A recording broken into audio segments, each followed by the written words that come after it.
Hi everyone. Welcome to Healthcare in Nova Scotia, something old, something new, something borrowed, and something blue. My name is Cynthia Ryan, and I am the chair of IPAC Nova Scotia. And on behalf of my colleagues at the Institute of Public Administration of Canada, I'm pleased to welcome you here for what will be no doubt a very engaging and important conversation. This is our third annual panel discussion focused on healthcare in Nova Scotia. We're going to be taking your questions as well, so feel free to leave them in the comments on YouTube, and we'll get to as many as we can in the latter part of the discussion. Without further ado, please let me introduce our very esteemed moderator for this evening, Mary Jane Hampton. MJ brings more than 25 years of experience in health system leadership as a manager, a policymaker, an advocate, and a consultant. Many of you know her and love her from Health Hacks column on CBC's Information Morning. MJ, over to you. Perfect. Thank you so much. I'm assuming I'm not mute. You can hear me. Everything is good. Well, what a year it has been, and it's a real pleasure being back and seeing some old friends again, and introducing a new face to our panel. And thank you all for patching in and being part of this conversation, which we hope is going to be kind of fun and enlightening, and take us to some points of new conversation. I'd like to introduce the panelists that we have together today, and you probably will know all of them already, but just in case you don't, the gentleman in the bow tie is Dr. Peter, and Peter serves as the chair of Canada Health Infoway, and many of you will know in his role as the Deputy Minister of the Department of Health and Wellness, and before that he was the CEO of Southwell Regional Health Authority. And Peter also served as the CEO of the Canadian Medical Association. He's been an emergency physician, a family doctor, an entrepreneur, an RCAF flight pilot, surgeon, an author. He's done it all. So, and he also plays the guitar. So that is Peter Bond. We also have with us Dr. Gaynor Watson-Creed. She is Nova Scotia's Deputy Chief Medical Health Officer and also a public health physician, a dedicated leader and passionate advocate for the role of public health and the contribution that it can make to advancing health equity. She is also the Assistant Dean of Serving and Engaging Society for Dalhousie's Faculty of Medicine, and also serves as the chair of Engage Nova Scotia's board. So Gaynor, who is been on this panel as Peter has from the get-go, has continued to provide some deep and profound leadership to health in this province. So thank you for being back. And we have a newcomer to this panel, those who were expecting to see Paula Gallagher. Paula's not well this evening, so Dr. Ashley Miller graciously and about an hour ago agreed to join the panel, so she's well prepped for this conversation. Ashley is the Chief Medical Information Officer at Nova Scotia Health and the IWK. In her limited spare time, while not being a doctor, building new programs, or supporting health tech implementations, she goes completely analog and spends hours making handmade quilts, which I did not know about her. And so you've even more elevated my esteem than you were before I knew that. So Ashley, thank you for joining us. And I guess just to start this conversation off, looking at the 2-minute flashback of what's happened in the last year. Wow, what another hell of a year. And looking at that, I think that there are a couple of lenses that you can see the world through. I mean, one is, holy smokes, how much has happened? Another one is, holy smokes, how much has happened? Some of it has been, honestly, some scary times in the last year in healthcare, without any question at all. But I would have to say that on balance, and I would say even more strongly than on balance, it's felt this year that so much more is possible in moving the markers of the things that we have been talking about for so long, needing to address as improvements, reinventions in the system, things that a year and a half ago would have been completely dreaming in Technicolor, now feel that they've either been tested and proven or they're within reach to be able to achieve. So I would say that I'm actually, despite having had a hell of a year, I'm feeling more optimistic about what is ahead of us than not, but kind of daunted by how much we need to do and how tired people are right now. And I think that that's maybe the juxtaposition that we find ourselves in. So that's my 2 cents worth. And I think before handing it off to Peter to ask you to give us a sense of what you've been up to in the last year and what you're seeing about the year ahead, I really feel the need to thank sincerely all of the people who have been doing so much to keep the health system going and to keep us safe in this province. I think if there were anywhere in the world that I would want to be riding out a pandemic, it would be here. So I think that the people who are visible in leadership roles, as well as the thousands of people who are behind the scenes working crazy hours and doing stuff that they never expected would be in their job descriptions. I just need to say thank you for that, because I think that the little province that we are have really shown the world what can be done, and I'm pretty proud of that. So Peter, tell us, what have you been up to this year, and what does the next year look like? Well, it's not so much about me, but to paraphrase a famous revolutionary, there are decades when nothing happens, and there are weeks when decades happen. So I think, Nova Scotia has been incredibly active, as we saw from that bumper in the beginning of this show. Population is increasing. We've been talking about declining population for decades, and population is increasing suddenly. That's a good thing. It brings certain challenges, for sure. We've had health human resource shortage for decades, and that continues to get worse. We have a reduced access to services by reports that we see in the media and online. Today, we've read about backlogs of surgery and DI procedures, and they're increasing. These are problems that we're going to confront when we're through this pandemic. We have deteriorating mental health and addiction. Population health, in some senses, is worsening. And we've got an outdated, risky health technology platform. So that presents huge problems, as we've seen in Newfoundland and Labrador. And the impact of climate change is evident, and everyone can feel that. And now we're seeing inflation, increased pressure to pay more for the same or less. Time is not on our side. I think we need a strategy to deal with social and medical care in Nova Scotia, and I call it a Marshall Plan. It's a huge issue.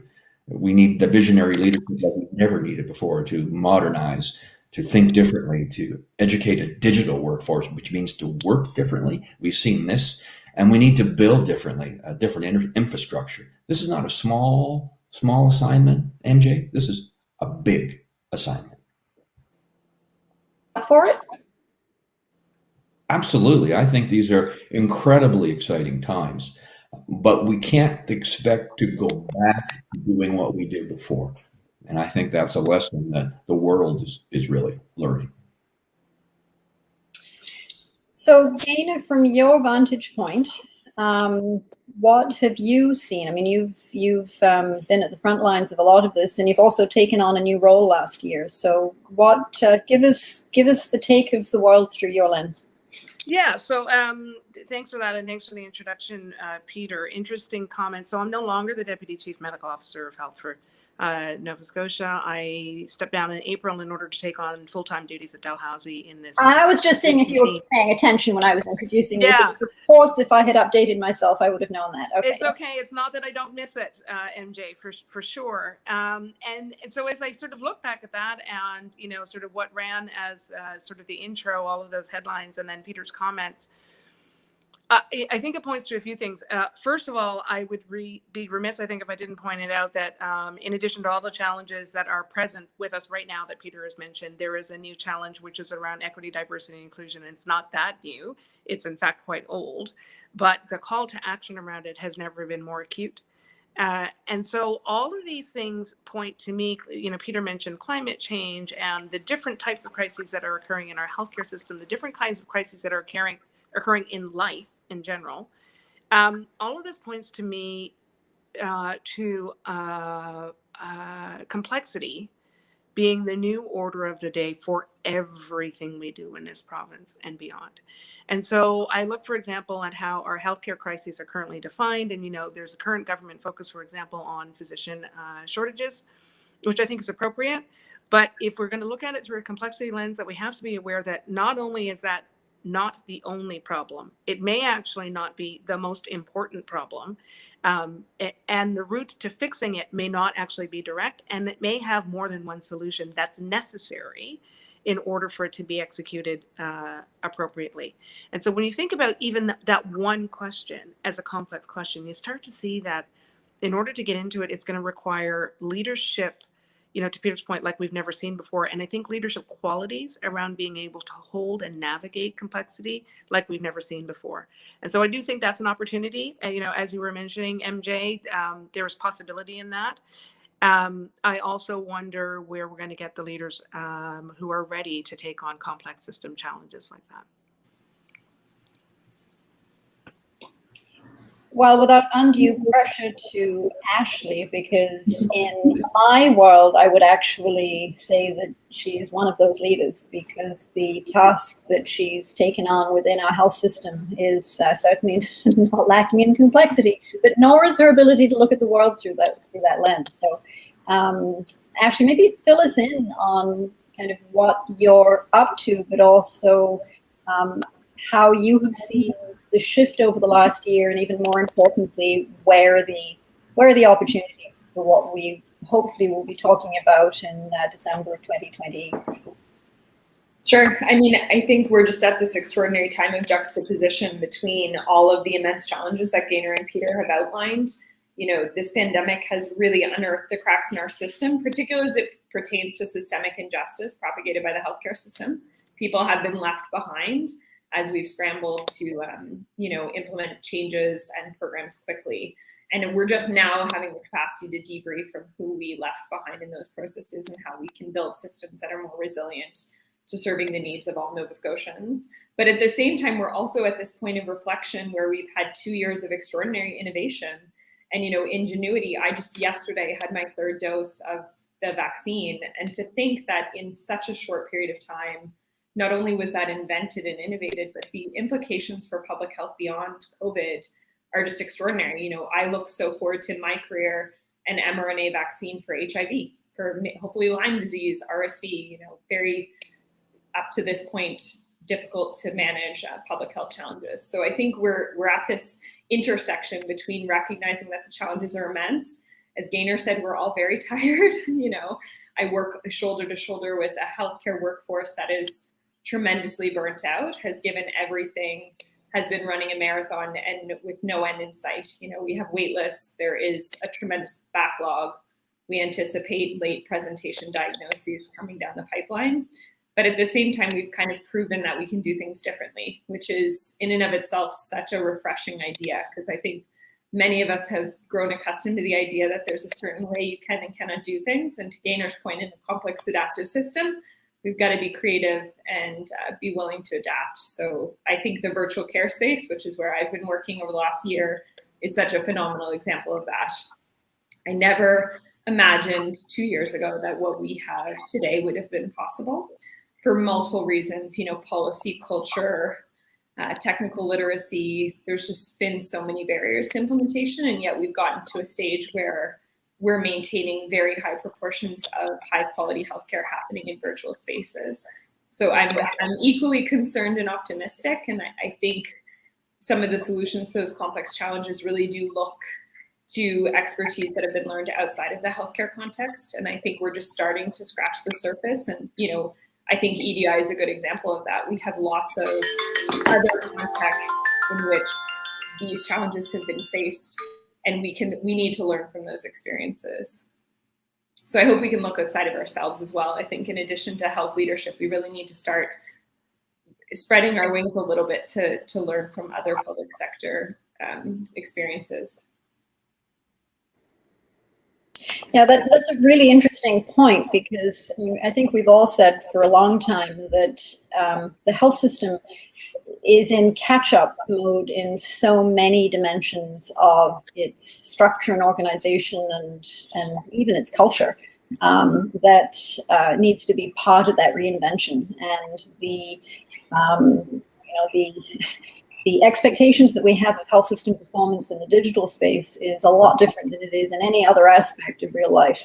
And it feels like we're being accelerated there, and that it's not with the level of resistance that we may have experienced a couple of years ago. Because I'm with you. I mean, 2 years ago, I never would have believed that we would achieve some of the milestones that we have. And I think, we were pulled into some of it, we were pushed into some of it, but we're here.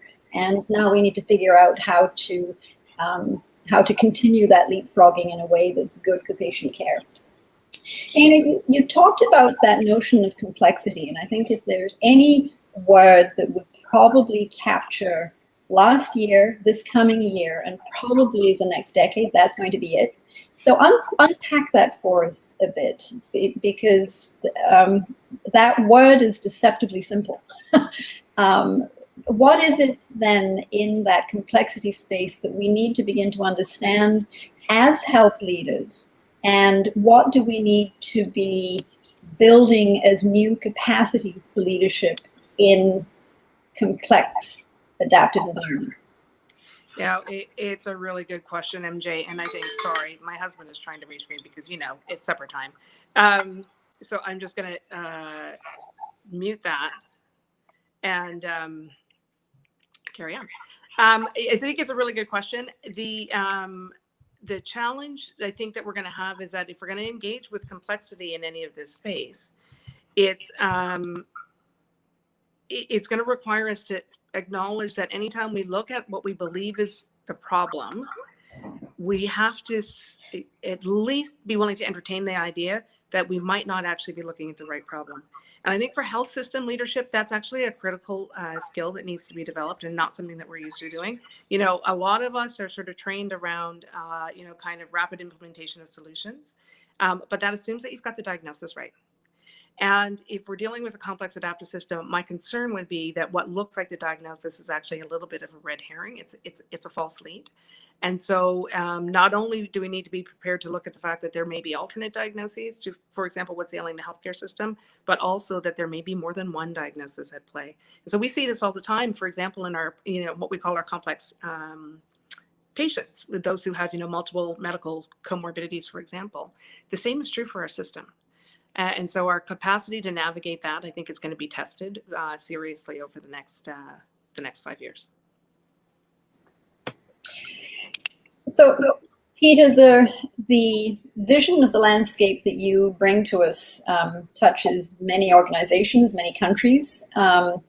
What is your sense of Nova Scotia's readiness to play in this complex world?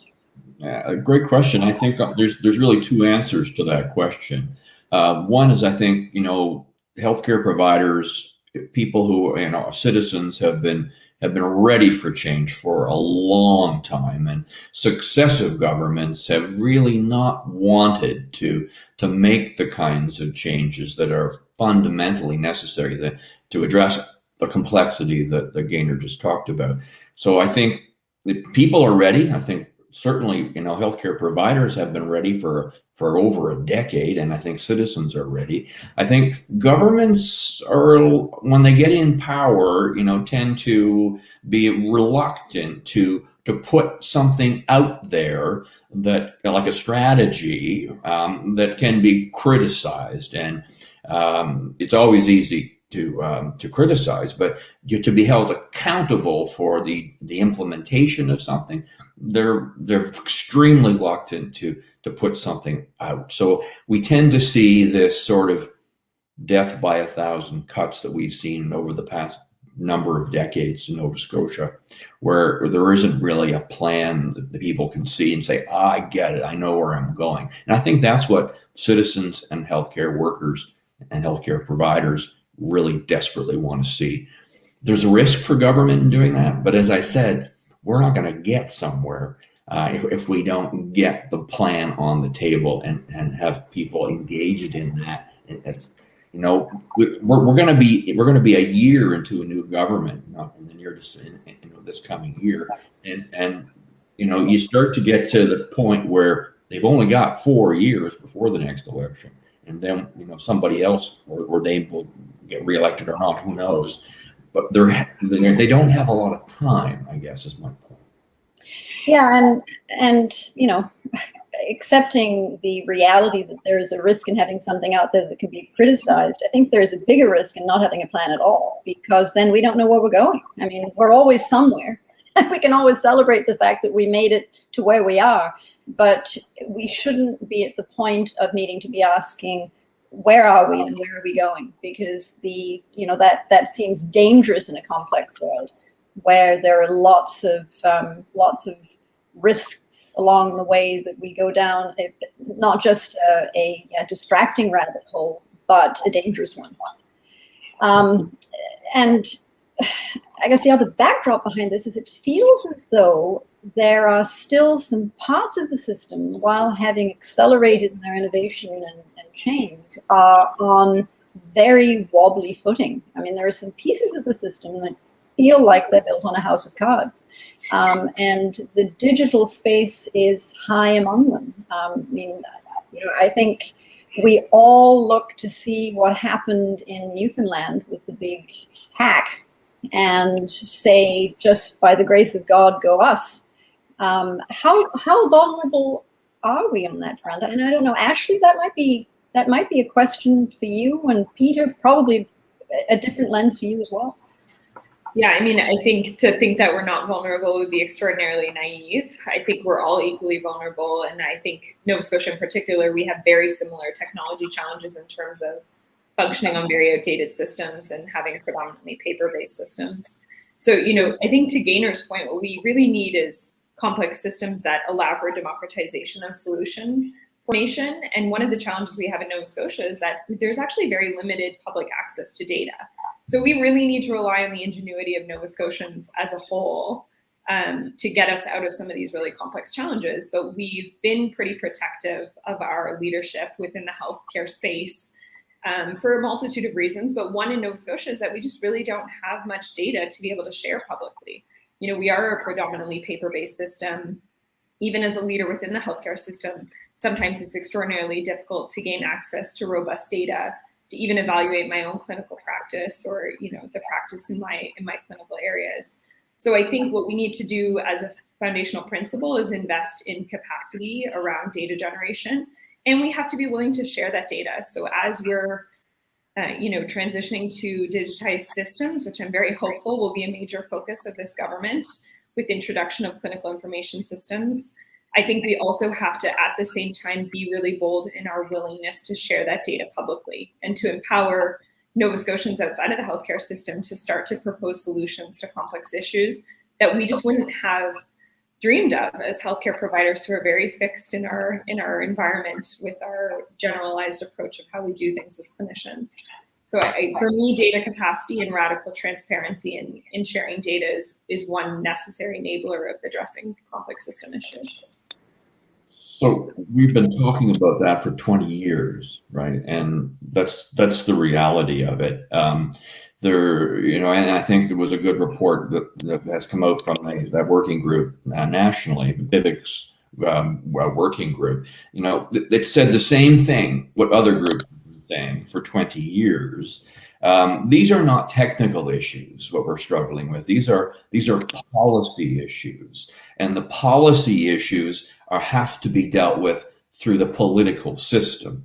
And so that I think is what the opportunity Nova Scotia faces with some new people and some new ideas, hopefully, though we haven't seen any yet, would be to take a different look at solving some of these policy issues. These are not technological issues that we're facing. Yeah, so I might weigh in on that as well, MJ, because I think, again, what this points to for me is that the complex adaptive systems kind of approach to this for government, for example, would be to avoid the tendency to want to lay out a strategy, for example, that fixes all the legs of the shaky table, to use one of the analogies that you suggested. I think you also suggested a house of cards, but I'm going to go with the table because I think it's a really helpful one. Because the complex adaptive systems approach to that might be to agree publicly with Nova Scotians that we're not actually going to look to fix all the shaky legs on the table. We're going to start with the first one and see if by starting with the first one, we actually can identify where the other vulnerabilities actually are. It may not be the other 3 shaky legs, for example. And then follow that rather than commit upfront to all 4 legs, knowing that that might not actually be the right solution.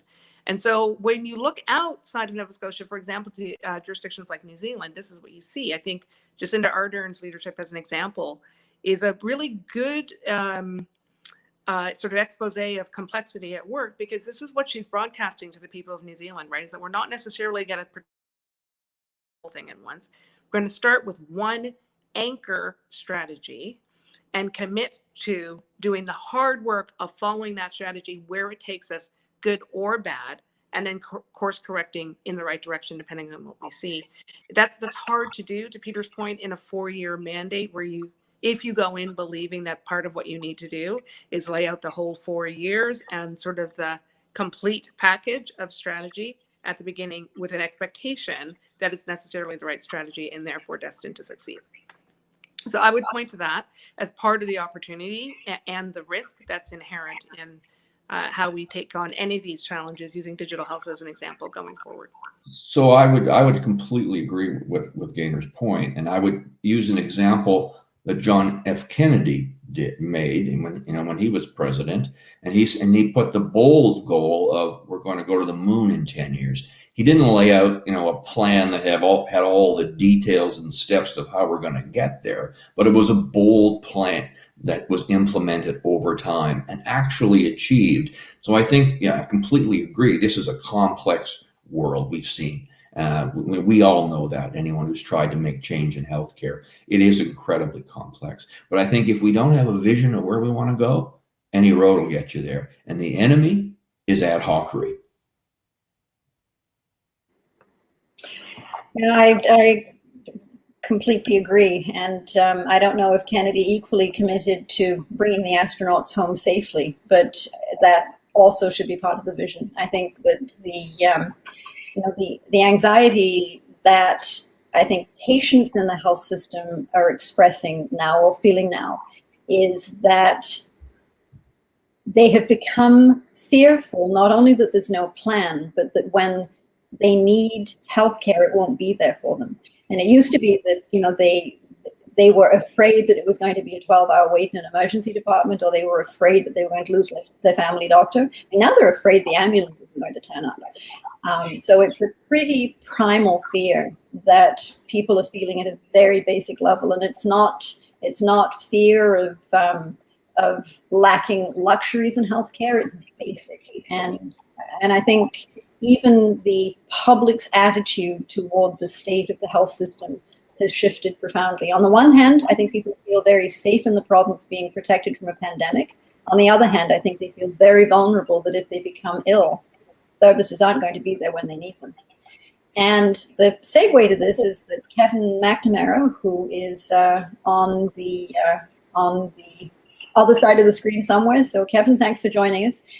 Put a question to us to say that it's not just healthcare or not just acute care that we need to be focused on. It needs to include a conversation about innovation around home care and long-term care as well. Certainly the pandemic didn't create new issues in those parts of the health system, but it sure as hell exposed them. So lest we focus too much on digital issues and acute care issues, who wants to wade in on some opportunities that we're seeing to shore up or reinvent the long-term care, home care parts of our health system? Peter? In my preamble, I did talk about we need a strategy. I called it a Marshall Plan for social and medical care. And I think, that it includes that spectrum of care. The long-term care, and Kevin knows as well, has been a problem that has not been addressed for decades in Nova Scotia. not unique to Nova Scotia, of course, but it's sort of the poor cousin of the social and medical world. And there's a lot of reasons for that we can't go into tonight. But one of those is around governance in terms of how we structure the delivery and service of long-term and continuing care in Nova Scotia that needs to be addressed. Again, it's a policy challenge that needs to be addressed. And the issues around home care, of course, intersect with all of the social and medical needs.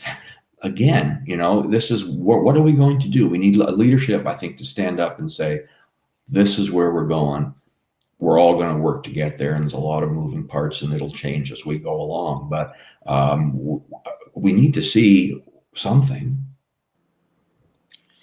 Yeah, I might add that, to Ashley's earlier point, this is a conversation where I would wonder how it changes fundamentally if, in fact, the conversation is inclusive of, if not in parts led by other sectors. So when I think about, sort of exemplars of long-term care, certainly that I've been made aware of in my career, I think about sectors where there has been deliberate upfront engagement of the architecture community alongside the seniors community, those two, to say, what would it look like in order for us to build and deliver really high quality services for people as they age? And that can take on a range of descriptions, right? Everything from aging in place to being placed in a long-term care facility. But I think it's a very different conversation when you involve those players that are outside of the healthcare system. So, we may have blinders on just by nature, even of calling it long-term care, and an expectation that, what we are providing is actually a medical service as opposed to a home for people as they age with medical conditions.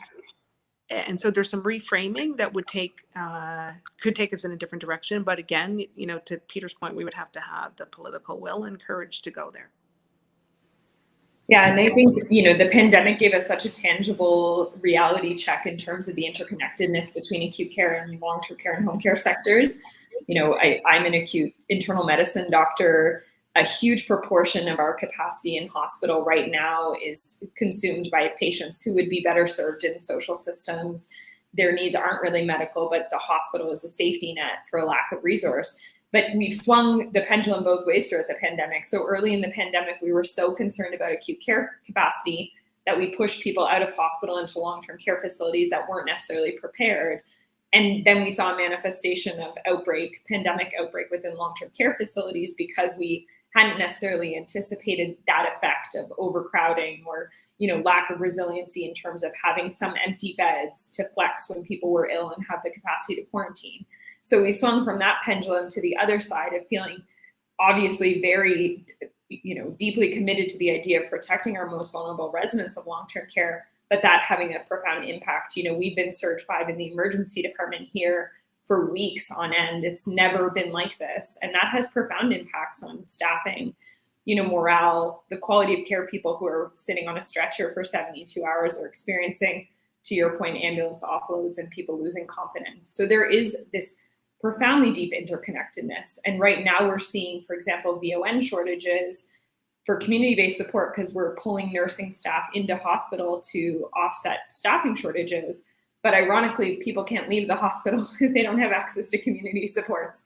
So we're sort of caught in these cycles of when we don't see it as a shared resource, when we're not designing the system as a longitudinal care experience, we do end up cannibalizing certain resources disproportionately, for example, for acute care at the expense of long-term care, and then vice versa. And we've sort of swung throughout the pandemic from one pendulum to another. So I think it's been a good demonstration of that. I think to Gaynor's point, what we really need is demedicalization. It's very strange to me as a physician that I can incur hundreds of thousands of dollars of costs on behalf of a patient in terms of diagnostic imaging, laboratory investigations, subspecialty consultation, but I have zero capacity to influence someone's access to intervention for their poverty. So, and as a result, as a provider, when you feel powerless facing somebody with complex social challenges, your instinct is actually to medicalize that experience because that's something we can offer. It's covered, and no one's sending a bill. So we end up pushing medicalization. And, this is my experience in hospital all the time, that patients who have extraordinarily complex social needs end up experiencing very high intensity of medical care. Often that's futile and sometimes that's harmful. And that is propagating this expectation of medicalization of frailty or social frailty. So where we really need to think about is if we thought about the healthcare system more holistically to include the full continuum of care, including social care, I think we'd be able to reallocate resources. But right now we're very much in our silos of, I have the capacity to fill out a CT rec. I can't write a prescription for better social services. Yeah, it's a classic example of the complexity of the system that we're in, right? So if we're going to have a conversation about how we provide services, for example, to people as they age, then it's well, quite frankly, services to any population. It's almost impossible to do that rationally, I think, without also looking at, to Ashley's point, appropriateness of care and scope of practice across a continuum of professionals that may include non-medical professionals or non-healthcare providers. And we have this approach, which is as soon as we label it as health or care, we go down this rabbit hole, which is let's look at health or care providers then, and they do what they can do, what's in their purview, as Ashley has pointed out. But again, it may actually be the wrong diagnosis and therefore the wrong solutions that we're applying. Well, to that point, Dr. Kevin Orrell, who is also in the audience, and thank you for joining us, Kevin, the other Kevin, has asked what each of the panelists would say is the first priority that they would tackle to actually improve the system. So in the spirit of triage and tackle, when you unpack all of this, what would be the place to start? What's that first leg of the table that we need to deal with? Peter. As I said, we need a plan. That's a reasonable leg on a table, I'd have to say. I'm not saying it has to be perfect. I'm not saying it has to have all the 100,000 things that need to get done, but you've got to have a vision. We have to have a sense of where are we going. We don't. We have a sense that we're just floundering. We're just hoping, and hope is not a strategy. We're hoping that things are going to somehow get better. Putting a little bit of resource here and a little bit of resource there on this ad hoc basis that has been happening for decades. It's not new. Is not going to cut it anymore. We are in it, as I said up front. Time's not on our side here, folks. We need the Amazonization of social and medical care. And I'm going to use those again, social and medical care, because it cuts across all the different elements of that. So, Kevin, a plan. All right. So to take that the next step then, Gaynor, assuming that we are looking at the plan because there is clarity of vision, what would you see to be the front end stuff, given that there is a limited political mandate, that healthcare doesn't win elections, but it loses elections? So the only way that a government has any hope of having an extended runway is by not messing up in its first term what it does with healthcare. What's the first chunk of stuff that needs to be tackled in order to be moving us in the right direction? Yeah, so there's some ways in which I feel like this is a trick question. So I'm going to answer it a couple of different ways because I actually think it's a really important question. And there is a trick in it, I think, which is part of why it's so important. I would start by saying that if you're truly treating the system as complex and a complex adaptive system, then actually it doesn't matter where you start as long as you commit to following whatever thread you uncover from wherever you start and continuing to move forward in that fashion. So you could start anywhere. You could start with seniors care. You could start with lack of access to family physicians. You could start with obstetrics care. It doesn't matter. As a public health physician, I'm not sure I would be starting with a care question. I would be starting with an outcome question. And to use an example, for example, from Scotland, the outcome question that they chose at one point during a political mandate that has stuck with them now for, I think, 10 or 15 years was high quality life expectancy. what would it take to improve life expectancy? So who's not having high quality life expectancy now? Who is? What would it take to improve that? And then following that thread everywhere. That's a mandate that came from their minister's office that allowed them to implement social and health programs that were all about improving life expectancy and the quality of life, for example. So for my money, I would say government is well within its mandate to pick any outcome, as long as there's a commitment to following it in whatever direction it goes, and then looking to see whether or not you're getting the right results from that direction, and then course correcting from that direction if you're actually not getting where you need to go, and keep following that through and broadcasting the results to Nova Scotians so that they can see that you're actually following the path as the data is uncovering that it needs to be. Yeah, and allowing the public to see when you're making progress, to be brave in exposing when things don't turn out as you expected, but have an explanation for why that's the case. Because I think so much of the planning exercise sets itself up to fail when we aren't transparent in that learning. And I think that transparency of learning actually builds confidence. It doesn't erode confidence. It's okay not to be right all of the time. It's not okay not to know when you're wrong. That's the problem. But yeah, so all right, so we have a plan. We have doesn't matter where you start as long as you follow the threads, because everything is ultimately connected. And if you're following the threads, you're protected against that ad hocery, because you're not just frantically trying to do everything. Ashley, tell us more about that transparency piece, because I think this is a takeaway that government would really benefit from hearing about and learning about and feeling more comfortable in, because this is space that needs to be safe.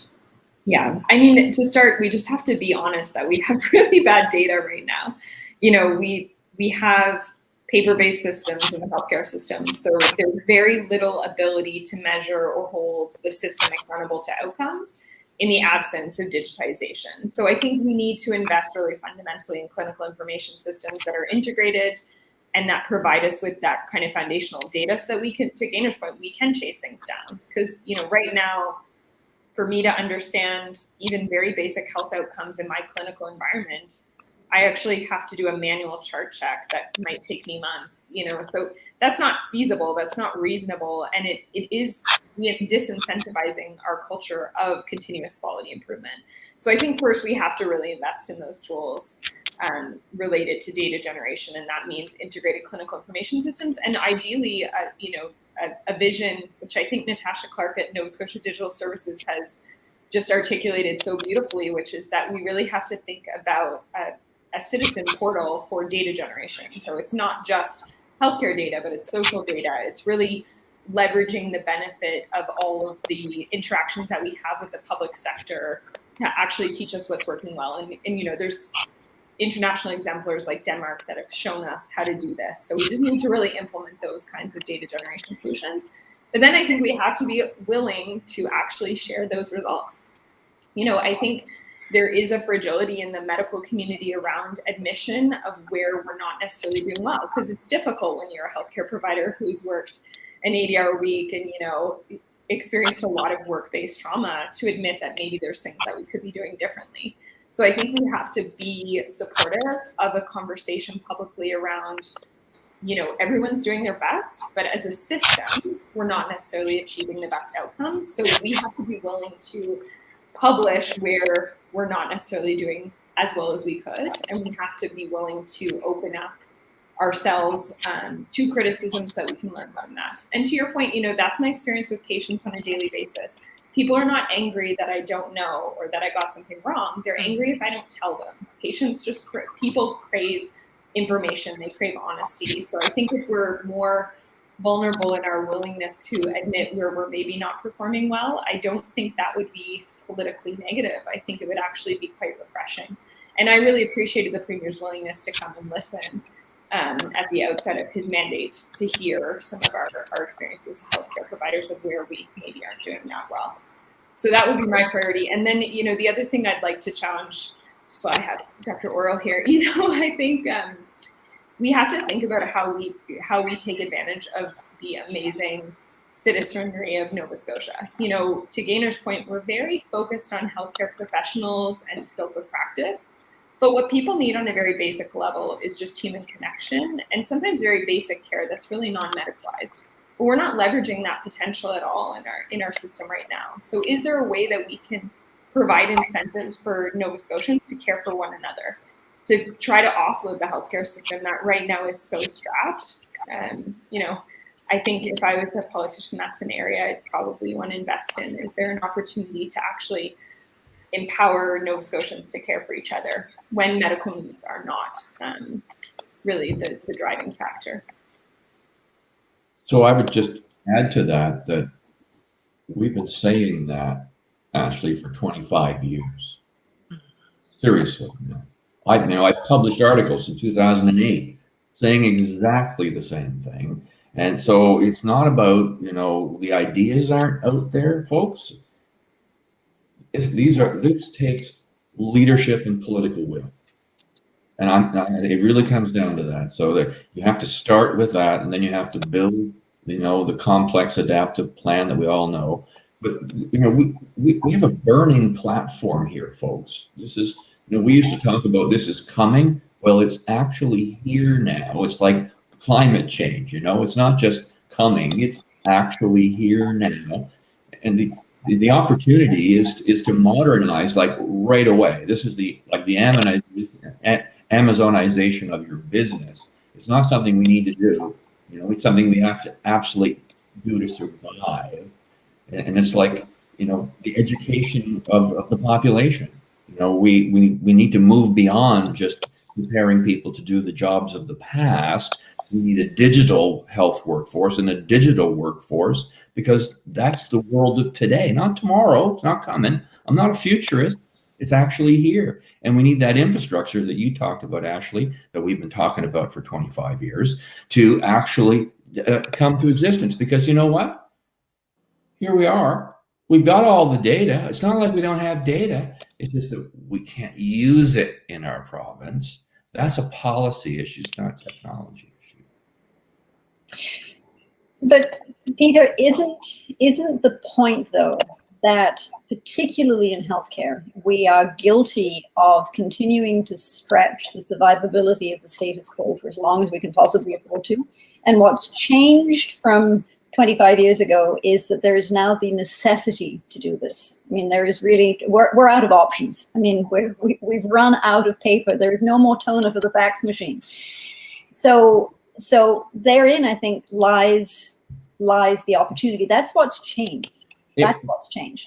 It reminds me, I used to talk to a lot of doctors over the years, and when I was at the Canadian Medical Association, there was a doctor, an internist out west, who used to complain all the time that he couldn't keep staff.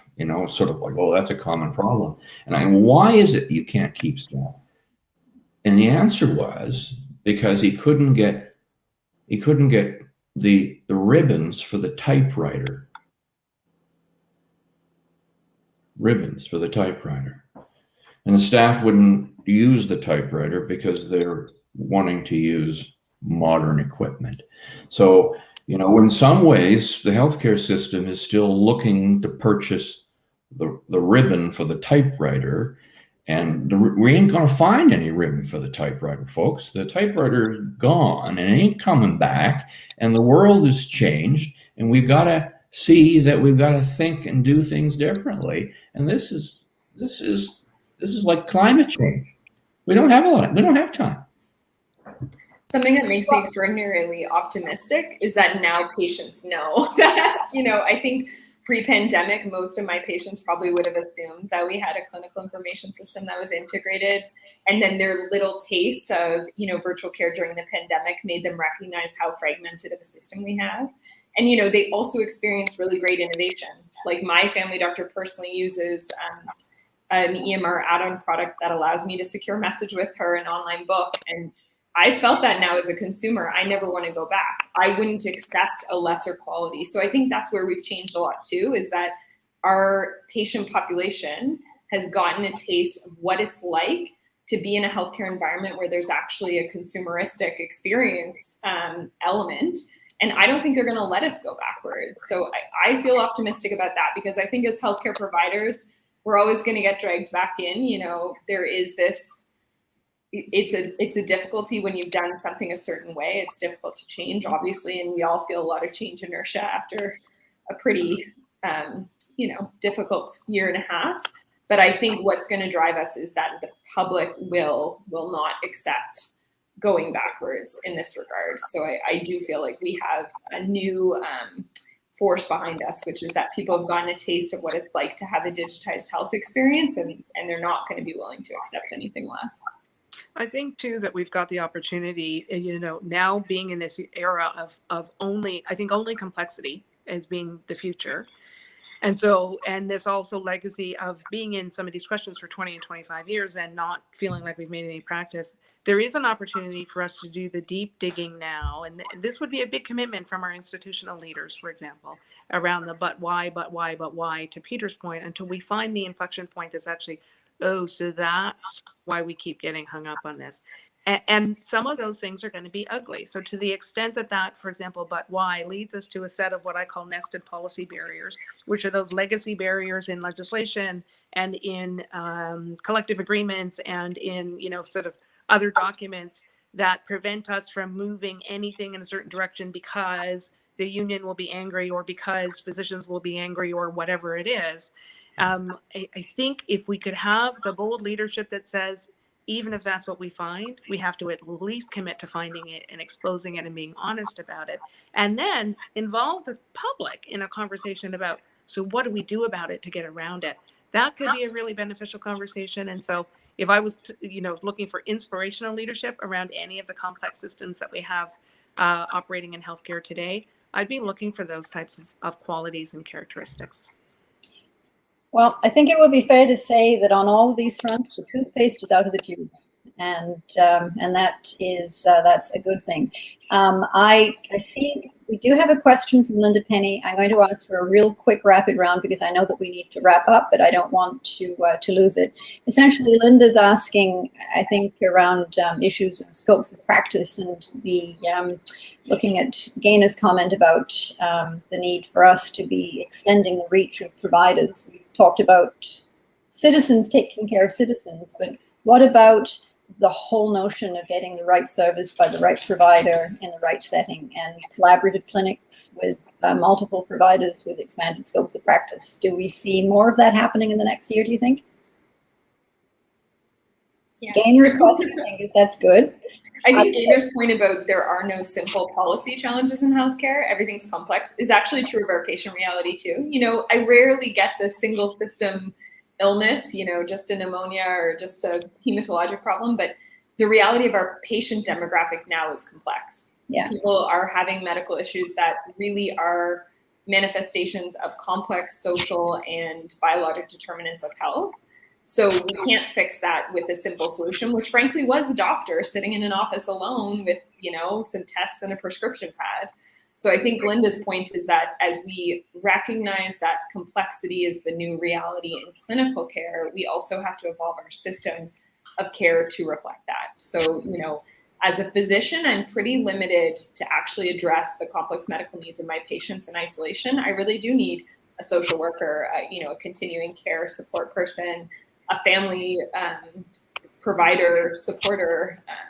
So I think we will see that increasingly. And I think there's also going to be a generational shift where most of my colleagues in medical school had no interest in sitting in an office by themselves because they recognize their limitations. And it's pretty disempowering as a provider to feel like you're working hard and not actually making a difference. So I think we're going to increasingly demand that we have those kind of multidisciplinary supports. Peter, 15 seconds to you. Completely agree. In 2008, I published an article in Health Policy that said every student who graduates from high school in Nova Scotia should be trained to the level of a paramedic. That sounds radical, but it's not. That's what we all need to be able to do to take care of ourselves and to take care of our neighbors and our friends in conjunction with the healthcare system. But this 19th century notion of, a provider, it's in an office and you go in and you get your prescription, it's not coming back. Well, on that note, I know we've run a little over, so I would like to thank all of you again for an incredibly insightful and engaging conversation. I will say, however, speaking on behalf of all the people who are on the other end of this, the really burning question of today, Gaynor, what are you making for supper for your husband? Because he would like to know. I think it was more that he was trying to connect with me, so he may already know the answer to the question. I don't yet. Which is probably a good segue for what we will be talking about next year, which is we don't know absolutely, but God willing, there will be a plan. So with that, I will hand it back to Cynthia, and thank you all very, very much for joining me. On behalf of IPAC Nova Scotia, I want to thank all of our wonderful speakers this evening, and a big shout out to MJ for moderating such an important discussion. I want to thank all the members of the IPAC board that also had to pull this event together. And I'm always encouraged by the thoughts and perspectives that this panel offers. For the third time, we've had a great crew come together. The health system is a complex one, as we heard, and getting all the connected elements and that information in the right place is going to be a big task. So I encourage all those listening to check out the IPAC website. Please become a member. And thanks for joining and your participation and your questions. And we look forward to seeing you all again soon. Have a good night, everyone.